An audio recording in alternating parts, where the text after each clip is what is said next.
Wani batu na kwana-kwanan nan da yake ɗaukar hankali shine yadda ƙungiyoyin ƙwadago a Najeriya da kuma ɓangarorin da suka shafi 'yan adawa har ma da masana a fannin tattalin arziki ke nuna damuwa dangane da yadda gwamnatocin jihohi suke gudanar da kashe kuɗaɗen da suke samu daga gwamnatin tarayya, wanda kuma ake ganin cewar kuɗaɗen da suka samu a shekarar da ta gabata ta shekarar 2024 kuɗaɗen nan sun ƙaru matuƙa da yawa, domin kuwa jimillar gwamnatocin jihohin Najeriya guda 36 nan sun karɓi kuɗin da ya kai naira tiriliyan 5.22, wato kimanin kaso 34.5 kenan bisa ɗari na adadin kuɗaɗen da aka raba tsakanin ɓangarorin gwamnatin guda uku, wanda idan aka zo aka haɗa waɗannan jimillar kuɗaɗe da suka haɗa da na jihohi da na ƙananan hukumomi, aƙalla sun karɓi jimillar kuɗin da ya kai naira tiriliyan 10.19, wato kusan kashi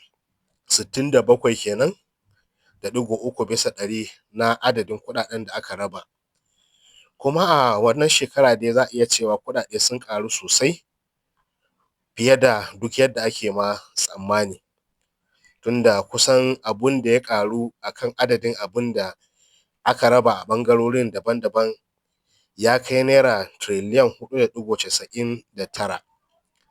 To kaga ya nuna kenan an samu kuɗaɗen waɗanda suke da ɗan dama a cikin shekarar. To amma me ya kamata a ce da su gwamnatocin jihohin nan sun yi shine sai su mai da hankali akan harkokin da suka shafi inganta rayuwar al'ummominsu daban-daban. Kuma ko da a cikin kwanakin nan a lokacin da ita ƙungiyar gwamnonin Najeriya ta kai ziyara ga shi mai girma shugaban ƙasa Bola Ahmed Tinubu a gidansa da ke Ikoyi a Lagos, kusan ya bayyana cewar su waɗannan gwamnatocin jihohi su suke da ɗan makuli na buɗe dukkanin wata ƙofa da za ta inganta rayuwar al'ummominsu daban-daban. To amma babban abin takaici shine sai ka ga yawanci dukkanin ɓangarorin gwamnatocin jihohin abubuwan da suke fin mai da hankali a kai shine gudanar da ayyuka waɗanda suke ganin su shine ya fi dacewa da su, a maimakon lura da abun da ya kamata wanda ya shafi, a maimakon mayar da hankali a kan ɓangaren al'ummominsu da za su kawo ci gaba na rayuwar al'ummominsu daban-daban. Kusan yanzu alal misali yanzu idan da za mu ba da misali da abin da ya faru a wata jiha guda ɗaya tilo a shiyar arewa maso gabashin Najeriya, wanda aka ba da aikin gina gada irin ta ƙarƙashin ƙasa wacce za ta lashe zunzurutun kuɗi da suka kai naira biliyan 31 da ɗoriya. A kuma wannan jiha da take da mutane matalauta waɗanda suke rayuwa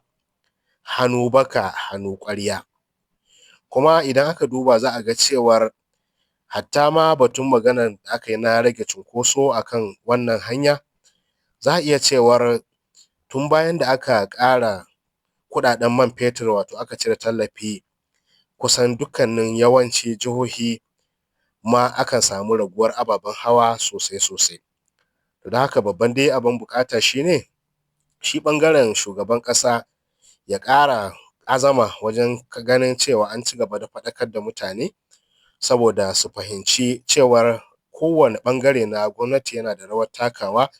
a maimakon mai da dukkanin alhakin wata damuwa da ake yi a ɓangaren shi na shugaban ƙasa.